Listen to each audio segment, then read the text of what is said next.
Á Gunnlaugsstöðum búa hjónin Hjördís og Steindór ásamt 6 fullorðnum huskyhundum og 1 labrador.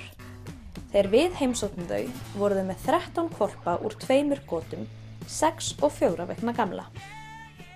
Geturðu sagt mér aðeins frá tegundinni? Þessi tegund, hún náttúrulega tiltölulega ný á Íslandi og ég féll fyrir, vinkona mín átti svona huskyhund úr 1. gotinu á Íslandi og ég féll algjörlega fyrir tegundinni þá og það er svo margt sem ég finnst þeir hafa sérstakt. Þeir eru ótrúlega skemmtilegir, oft mjög skapgóðir, þeir eru sjálfstæðir, þeir gera yfirleitt ekkert fyrir þig sko nema langi til þess og rosalega eiginlegt að draga, mannelskir, barnelskir mjög. En svo eiga það náttúrulega svona neikvæða hliða líka sem er það að þú getur ekki verið með á lausu út í náttúrunni. Þeir veiða sér fugla og kindur og svoleiðis og svo fara þeir mikið úr hárum. En það er lítið lykt af þeim og þeir gelta lítið. Þetta er svona kostar og gallar.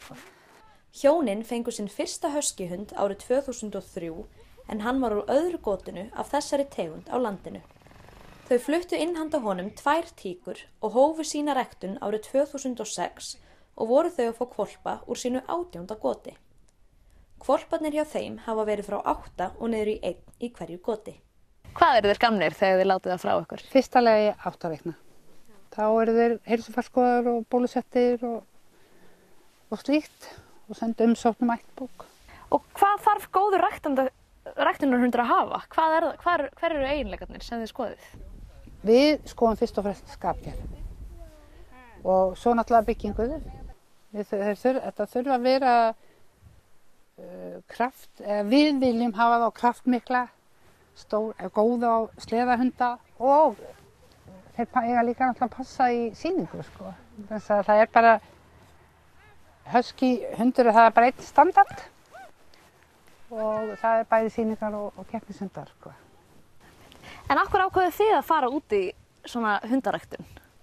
Það var nú bara því að þessi fyrsti sem við fengum var svo flottur. Hann var fljótlega íslensku meistari, fyrsti íslenski meistarinn sem fæddur á Íslandi. Og þá ákváðum við bara að flytja inn handa honum tíkur og byrjuðum að rækta 2006.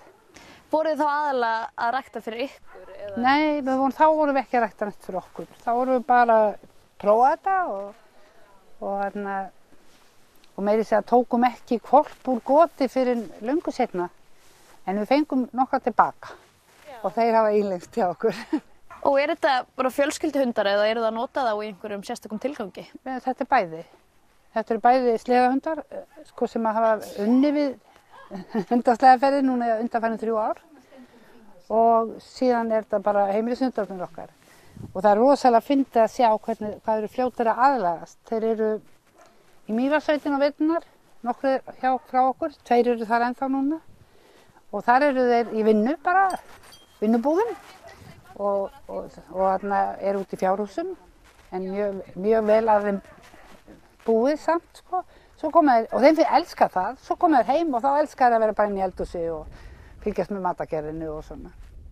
Já, þessa hunda er hægt að nota í ýmsum tilgangi og hafa hundarnir þeirra verið notaðir sem leitarhundar, mikið í sleðadrætti, verið heimsóknarvinir hjá Rauða krossinum og unnið fjölda viðurkenninga á sýningum. En hvernig er það með huskyhundana? Eru þeir eitthvað grimmari en aðrar hundategundir? Nei, alls ekki. Þeir eru mjög ljúfir og góðir hundar. En það er mjög sterkt veiðiaðurlíðun, mjög sterkt. Við höfum aldrei nokkuð tíman orðið var við að þeir væru grimmir gagnvart börnum eða fólki, en þeir fara og veiða sér dýr ef þeir eru lausir. Og það einmitt kannski að þeir eru voða hrifnir af kindum og mega ekki vera lausir í nálægð við kindur. Þá kannski einmitt var það ástæða fyrir því að ég fór með nokkra huskyhunda sem við áttum að leita fé sem var grafið í snjó og hafði verið grafið í meira en hálfa mánuð þegar við byrjuðum að leita. Og þetta var bara tilraun sko. Maður vissi ekkert hvernig þetta myndi fara. Þetta var æðislegt. Við fundum yfir 30 kindur og það sem best var að sérstaklega gamli minn að þeir gerðu greinamun á dauðu og lifandi. Þannig við þurftum ekki að vera að grafa upp dautt. Heldur gátum einbeitt ykkur í lifandi fé. Og þetta var náttúrulega bara kapphlaup við tímann. Þannig að maður gæti eiginlega sagt að þetta væri svona frekar misskilin tegund. Já, ég segi það. Ég er náttúrulega alltaf svo fúl þegar að kemur mynd af husky og það er einhver allt önnur tegund sem hefur gert eitthvað, sko. Og ef að husky gerir eitthvað, þá kemur það pottitt fram. Ef að labrador gerir eitthvað, það kemur ekki fram. Eða einhver, ég segi nú bara svona, veit þið. Og auðvitað maður er í svolítið vörð gagnvart því. Mér finnst það leiðilegt. En ég held að okkar hundar séu mjög vel liðnir hérna á Austurlandi. Við höfum gert margt skemmtilegt. Við höfum verið á skíðasvæðinni Stafdalum páska. Við höfum tekið sjúklinga á svona kerru og látið draga þá eftir selasnum. Og svo var ég með rauðakrosshund. Fór einu sinni í viku í 2-3 ár. Hvað felur það í sér að vera rauðakrosshundur? Heimsóknarvinur. Þá fórum við á sjúkrahúsið og þeir sem vildu hitta okkur komu fram í anddyri. Og það var margir sem vildi hitta Eldu. Það var mjög gaman að því. Og svo fórum við á sambýli, einu sinni í viku. Þannig þeir hafa verið í ýmsu? Já, þeir hafa sko verið í ýmsu.